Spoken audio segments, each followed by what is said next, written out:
Le Rav Exlord, un très très grand Rav, il y a plusieurs années de cela, s'est retrouvé devant le Rabbi en Yechidut, en entrevue privée. Il était soucieux. Il a posé la question au Rabbi, il a demandé une bénédiction au Rabbi pour des soucis spirituels qu'il avait dans la vie de tous les jours, dans son quotidien. C'était juste après son mariage. Le Rabbi lui a répondu et lui a dit « Sache que le Rabbi Shlomo Zalman de Liadi, dans le Tanya, nous parle de cet homme-là qui est censé correspondre à chacune et chacun d'entre nous. Il parle de ce Benoni, cet homme moyen. Moyen dans le sens où, en fait, il combat toute sa vie pour ne jamais faire d'Avera et il ne fera jamais d'Avera. » Le Rabbi lui posait la question « Mais si il est Benoni, c'est qu'il a peut-être la possibilité d'en faire une Avera. Comment ça se fait que le Admor HaZaken le décrit comme étant quelqu'un qui n'a jamais fait d'Avera de sa vie, qui n'a jamais enfreint les directives de la Torah et des mitzvot ?» Et le Rabbi de répondre, une des explications que l'on donne à ça, c'est que le monde se crée ex nihilo à chaque instant. Mechadesh betuvo bechol yom tamid, il y a un renouvellement permanent de l'existence, ex nihilo. Et donc, à chaque instant, tout le monde est nouveau. Tout le monde. Et donc, chacune et chacun d'entre nous, le Benoni inclus, est aussi quelqu'un de nouveau. Donc, dès l'instant où il renaît, il est bien sûr qu'il n'a pas fait de faute. Donc, au moment où il renaît, il est vraiment tout frais, tout propre, tout neuf. Et donc, il n'a jamais fait de faute de sa vie. Le monde aussi, lui, se renouvelle à chaque instant. Et le Rabbi de conclure, ne t'inquiète pas, il n'y a pas de souci à avoir. Le monde nous appartient. Boker Tov les Koulam. Bonjour à toutes et à tous, je suis infiniment heureux de vous retrouver en cette magnifique matinée que Dieu nous offre sur la terre. J'espère que vous allez bien, nous allons passer un moment de Chassidut ensemble. Nous allons étudier notre partie de Tanya, la dernière partie de notre 42e chapitre de Tanya. Je vous invite à partager, je vous invite à liker, à commenter cette publication, afin que nous soyons encore et toujours plus à étudier cette Sainte Torah. Faites-le. Vous êtes le moteur et vous êtes le succès de ce rendez-vous.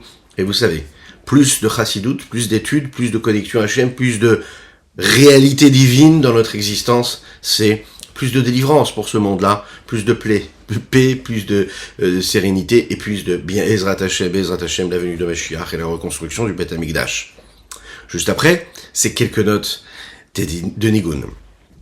Tedela ya ya ya ya ma ya ya ma ya ya tedela ya ya ya ma ya tedela ya ya ya ma ya ya ma ya ya ha ya ya ma ya ya ya ya ya ya ya tedela ya ya ya yo na na na ay ay ay na ma ma ma ma ma tidida ay ay ma ya ya oy na na na ma ya ya ya ya ya ya ya ya ya ya da ya ya ya ya ya ma ya ya ya ya ya da ya ya ya ma ya ya ma ya ya da ya ya ya ya ya ay ay ay ay ay ay da ma ma ma ma ma ma ma ma ma. Nous étudions les Nishmat Avimori Rabbi Reuven Ben Isser, ainsi que pour la Refoua Shelema, guérison totale et complète de Avraham Nissim Ben Sultana. Que je vous lui envoie une belle Refoua Shelema, Lechaim, Lechaim, Lechaim.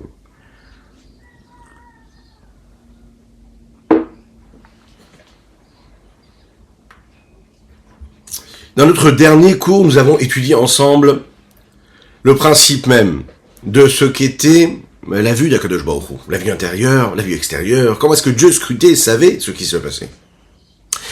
On a compris aussi qu'il fallait que nous réfléchissions et que nous approfondissions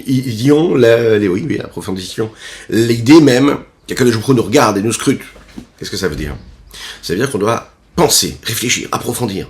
Penser à la grandeur d'Akadosh Baruch Hu. Nous l'avons dit très souvent, à chaque moment de la journée, il faut trouver un moment, quelques secondes, prendre conscience de la réalité divine. Prendre conscience de la grandeur de Dieu, ça fait naître automatiquement en nous un sentiment, comme le dit le Rabbi dans le Hayom Yom. Un juif qui réfléchit à la grandeur de Dieu dans son cerveau, ça fait naître dans son cœur l'envie de l'aimer et de le craindre, et donc automatiquement d'agir en conséquence et de faire tout ce qu'il faut pour faire ce qu'il faut. Et donc, ensuite, il a une réussite totale, il a la bénédiction d'Hachem. Ce qu'on souhaite à chacune et chacun d'entre nous, Dites Amen, n'hésitez pas, dites-le dans les commentaires, dites-le en live ou en replay. Si je prends conscience que Dieu me regarde, et que moi aussi je regarde Dieu, comme nous l'avons dit, c'est ce roi-là qui est vu par l'intermédiaire de ses vêtements, et Dieu c'est celui qui est vu à travers tous ses agissements, toutes ses créatures, toutes ses créations, et quand je vois quelque chose qui a été créé par Dieu, je vois donc Dieu, l'expression de Dieu. Et à travers tout ce que nous avons développé dans le chapitre précédent, mais aussi dans notre chapitre, nous avons essayé de trouver la solution à un problème, une problématique qui s'est posée.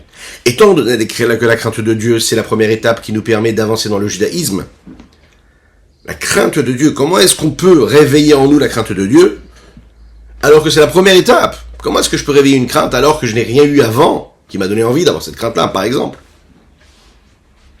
Comment est-ce qu'on réussit à réveiller la crainte de Dieu, précisément, quand en réalité, quand on regarde la Torah, on en parle très très peu de cette crainte de Dieu. On parle de plein de choses, mais la notion de crainte, précisément, surtout quand on a vu dans la Gemara, qu'on a l'impression vraiment que la ira, c'est quelque chose de... A priori, la crainte, c'est quelque chose d'assez facile, d'assez banal à avoir. La réponse, elle se tient en un seul mot, la hitbonenut, ce qui fait partie du service de Dieu d'un homme, d'un chassid, d'un juif. La hitbonenut, la réflexion, l'approfondissement, l'élargissement intellectuel. Approfondir, réfléchir beaucoup. Pas juste comme ça, réfléchir pour s'imprégner d'une grandeur de Dieu. Un mot, réflexion. Pour arriver à un sentiment de crainte de Dieu, il faut passer à un processus qui est long, qui est profond, qui est intérieur. Je réfléchis à 2 points essentiels globaux. Je réfléchis au fait qu'Akadosh Baruch Hu me regarde et me scrute à chaque instant. Et je pense aussi à ce fait-là que j'ai la possibilité de le voir à travers tout ce qui m'entoure dans le monde. 2 choses. 1, savoir que Dieu me regarde. 2, que je peux le voir, moi aussi, je peux le scruter et le regarder. Dès l'instant où je vis dans cette réalité-là, je suis tranquille. Puisque je m'élève, j'évolue, je grandis, et donc je fais grandir en moi la connexion à Dieu, et cette connexion a fait naître de l'amour et de la crainte, et donc mes agissements correspondent à cet amour et cette crainte de Dieu. Oui, mais si seulement nous pouvions toujours réfléchir. Il y a différentes façons de réfléchir, d'approfondir la réflexion. Mais pour avoir la réflexion comme il faut, aboutie, il faut avoir une capacité de réflexion. Il faut avoir un cerveau disponible, il faut avoir un cœur qui ne soit pas bouché, il faut avoir un cerveau qui ne soit pas bouché. Et on sait très bien que souvent, les problèmes de la vie de tous les jours bouchent un petit peu ce sechel, cet intellect-là qui est à la disposition de chacune et chacun pour réfléchir à Dieu. Et quand il se bouche, eh bien on a malheureusement l'impression de ne pas pouvoir réfléchir. On sent que tout est bloqué. Et il y a différentes façons aussi de le bloquer, cette réflexion. Parfois la réflexion peut être là, mais ça va être une réflexion qui va être faussée par l'intérêt personnel de la personne, par son amour propre, par son orgueil, par sa quête de désir, de plaisir. La réflexion aussi, elle peut être empêchée, bloquée. La réflexion pure, c'est pas si facile que cela. Et on peut aussi, dans des circonstances aussi, parfois ne pas avoir même les outils pour cette réflexion-là. Ne pas savoir dans quelle direction on doit aller. Alors, une des réponses que nous a données, c'est qu'il faut étudier beaucoup la chassidoute. La chassidoute, elle nous donne de la matière à réflexion. Il y a aussi réussir à faire en sorte que cette réflexion, elle soit pérenne et qu'elle soit productive. Pourquoi ? On peut réfléchir, souvent, tous les jours, de longues minutes, et avoir l'impression qu'après cette réflexion, le changement ne se fait pas, ne se crée pas. Il y a quelque chose qui va se poser en nous, un sentiment d'amour, de crainte de Dieu, un sentiment, une envie, un désir, un souhait de sérieux, et pourtant on se laisse après embarquer par le flot de la vie du quotidien de chacune et chacun. Qu'est-ce qui fait que cette bonne de cette réflexion, elle soit productive, et elle puisse agir et se connecter au réel? Alors, il y a des questions sur cette réflexion. C'est un mot, ça a l'air simple. Mais comment on fait ?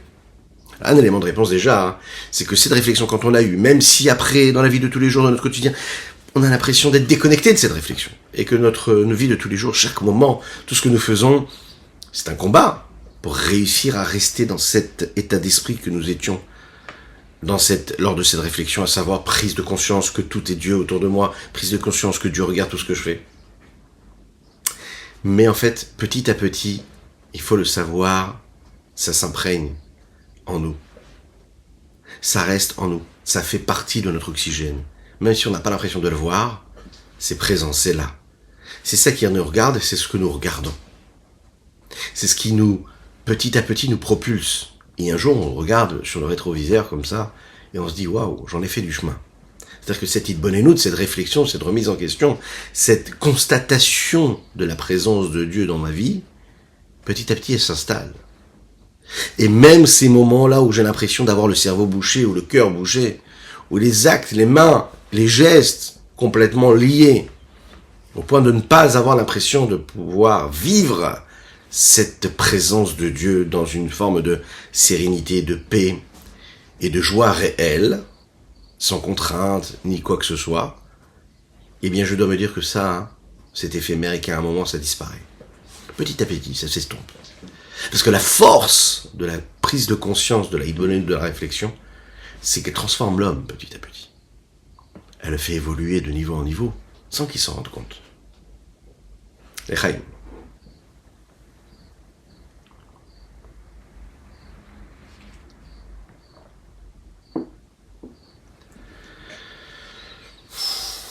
Pour cela, on va utiliser ce que le Rabbi Shneur Zalman nous a donné, et les différentes étapes. Première étape de la réflexion, il faut investir du temps, réellement, du temps de penser. Maintenant, le temps, on ne peut pas le trouver physiquement, pas toujours. Ensuite, il faut du temps physique, mais du temps aussi émotionnel, que l'âme soit disponible, que le cerveau soit disponible. Ensuite, qu'est-ce qu'il faudrait faire quand on réfléchit et qu'on n'arrive pas à réveiller le sentiment qui est la deuxième étape, c'est-à-dire le cœur? On pourrait se dire que la réflexion n'a pas été productive. Pour cela, il faut savoir que c'est tout à fait normal. Des fois ça marche, et des fois ça marche pas. Des fois la connexion se crée, parfois elle ne se crée pas du tout. Comme dans l'éducation d'un enfant, quand par exemple, on a des principes d'éducation. D'accord? On a une vision. On a une école, on suit une école de pensée dans cette éducation-là, qui peut parfois être contraire ou différente de ce qui peut se passer dans le monde et dans la société qui nous entoure. Cette éducation, on doit la donner, on ne peut pas la donner de manière partielle. On va devoir respecter toutes les règles qui sont données par cette école de pensée-là. Dès l'instant où on va choisir juste un élément de cette éducation, et pas d'autre, eh bien cela pourra créer un déséquilibre ou des manquements chez l'enfant qu'on est en train d'inculquer cette éducation. Il faut réussir à faire en sorte que cette éducation soit complète, et pour qu'elle soit complète, il faut respecter toutes les règles. Dans la réflexion d'Akadosh Baruch Hu, c'est pareil.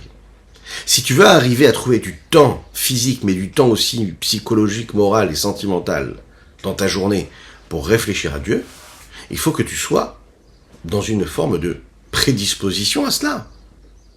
Tu ne peux pas y entrer dans cette réflexion par effraction, en enfonçant la porte et en voulant constater, réfléchir et faire grandir en toi l'amour et la crainte de Dieu. Tu dois te mettre en condition. L'Echaim.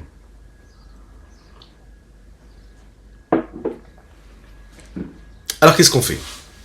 Alors nous l'avons dit déjà, il faut s'entraîner, comme la Emouna, Mileshon les Amen, c'est-à-dire s'entraîner, comme un sportif qui s'entraîne, s'entraîner à croire en Dieu, s'entraîner à voir Dieu partout, s'entraîner à scruter chaque élément qui nous entoure, de se dire voilà je vois Dieu, s'entraîner à se dire voilà Dieu qui me regarde.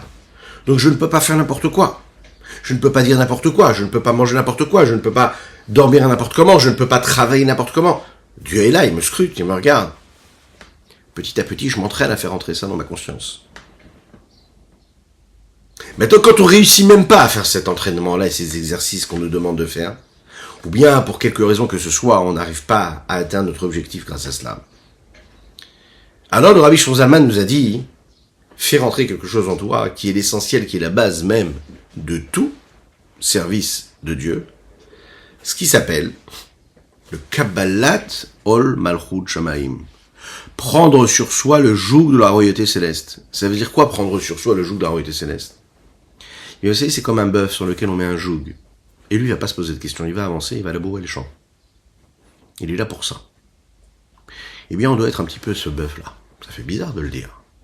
Mais tous les jours, quand on va faire le Shema Israël, on va dire à Kadosh Baruch Hu, je prends sur moi le joug de la royauté céleste. J'ai compris, j'ai pas compris, j'arrive à réfléchir, je n'arrive pas à réfléchir, ça c'est autre chose. C'est une autre façon, c'est une autre dimension de mon service de Dieu. Mais, il y a une chose qui doit être vraie, et qui ne doit jamais changer, qui doit toujours être constante avec moi en permanence, c'est cette Kabbalatol. C'est ça que Dieu, je prends sur moi le joug.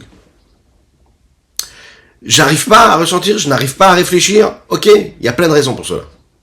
Maintenant, c'est pas le moment de l'analyse. Maintenant, c'est le moment d'agir. Et maintenant, je prends sur moi le joug de la royauté céleste. Il y a une différence entre la crainte de Dieu qui dépend de la prise du joug de la royauté céleste, pardon, et la crainte de Dieu qui est la crainte du ciel parce que c'est la crainte du ciel, je crains Dieu. J'ai fait une démarche, je prends sur moi le joug, ou bien non, juste je constate la présence de Dieu. C'est pas pareil. Pourquoi est-ce qu'il y a cette différence? Parce que la crainte, c'est quoi? C'est un sentiment, c'est une émotion. Alors que prendre sur soi le joug de la royauté céleste, c'est que j'impose quelque chose dans mon être, à ma personne. J'ai une décision et que je prends cette décision intérieure et profonde, sans avoir de sentiment et d'émotion. C'est-à-dire que tu as pris sur toi le joug, dans le sens où je n'ai pas de sentiment de crainte là maintenant. Mais je me suis levé le matin et je veux faire ce que Dieu me demande.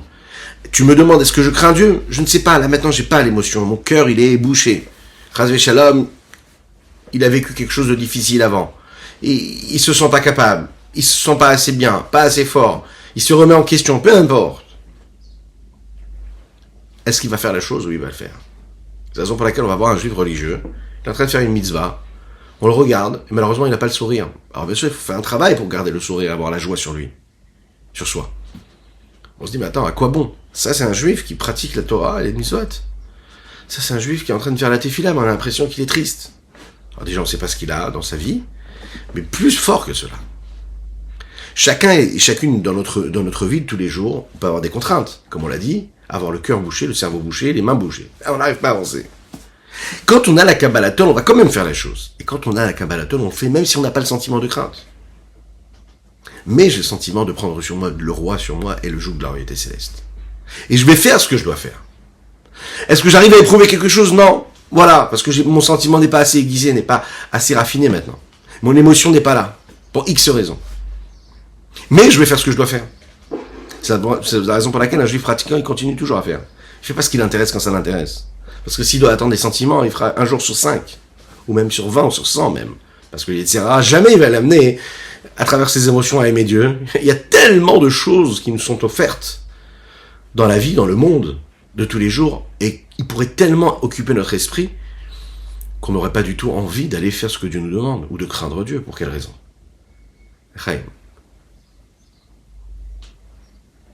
C'est justement la raison pour laquelle on doit avoir ce sentiment de Kabbalatol qui vient initier tout le reste, et qui vient en premier, et qui nous dit, tu fais ce que tu as à faire, c'est tout.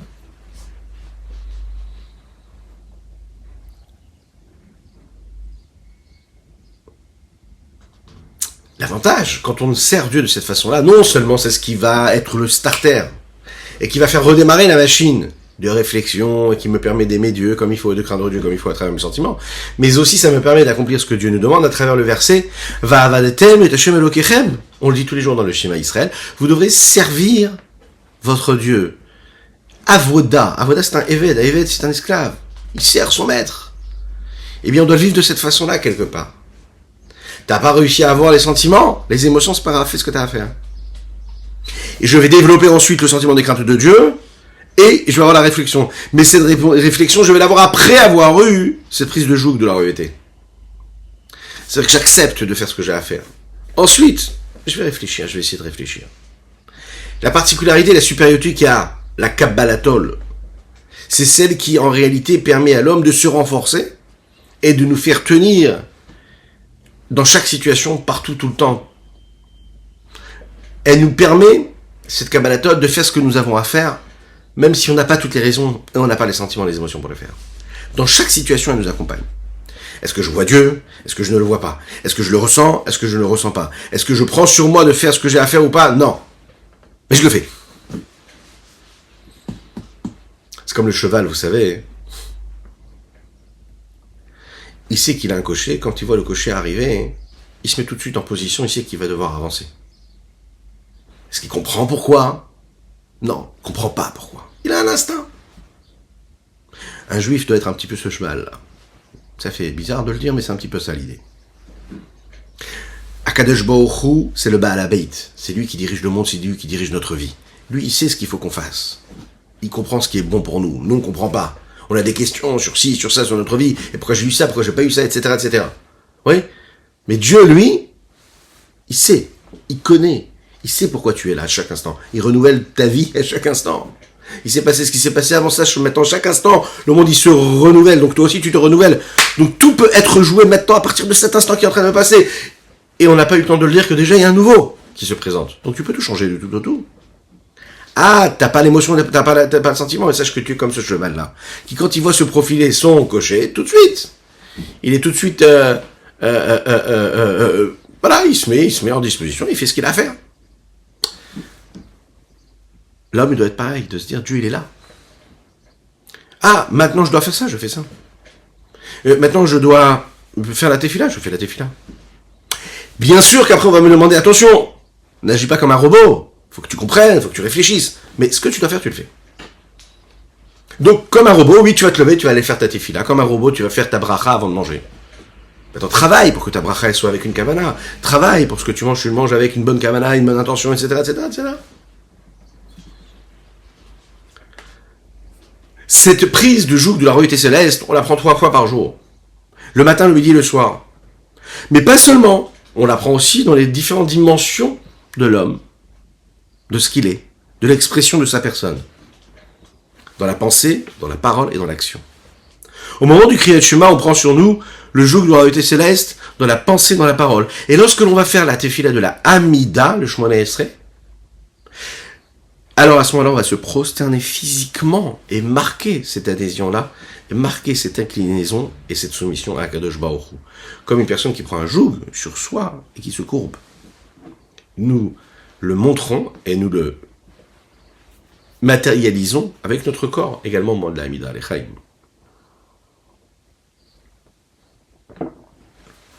Regardons ce que le Tanya a à nous dire dans les mots. Vigam, liot lisgaron tamideshon chacham enuzal. Il faut toujours se souvenir en permanence le langage de nos sages de mémoire bénie. Kabbalat ol malchut shamayim, ce qui est dit dans la Gemara Brachot, le Terchet et Talmud Brachot. Ce joug de la royauté céleste, accepter le joug de la royauté céleste, Shou Kinyan, qui correspond au langage du verset, Som Tassim Malecha Melech, dans le Chumash Devarim, il est dit comme ça qu'un homme, il doit se placer sur lui un roi. C'est une mitzvah. Le peuple juif doit avoir un roi. Alors c'est quoi le roi? Eh bien, chacun et chacune, nous avons cette mitzvah-là, de mettre un roi sur nous. Maintenant, on ne peut pas tous avoir un roi sur chacun. Alors quel est ce roi-là? Mais le roi, c'est Akadosh Baruch Hu. Chacun, nous avons l'obligation de couronner notre roi. Et quel est le roi que nous devons couronner? C'est Akadosh Baruch Hu. C'est ça, Sam Tassim Alecha Melech. Comme il est expliqué dans d'autres endroits. Pourquoi? Mais parce qu'on sait que qui Akadosh Baruch Hu maniach el univ atartenu yachad malchuto alenu, on l'a dit dans le Perek 41 juste avant. Parce qu'Akadosh Baruch Hu, il met de côté les mondes supérieurs et les mondes inférieurs, et il prend son unicité, il unit et il la dirige, il la réserve pour chacune et chacun, toi, cette royauté, et qu'elle soit posée sur nous.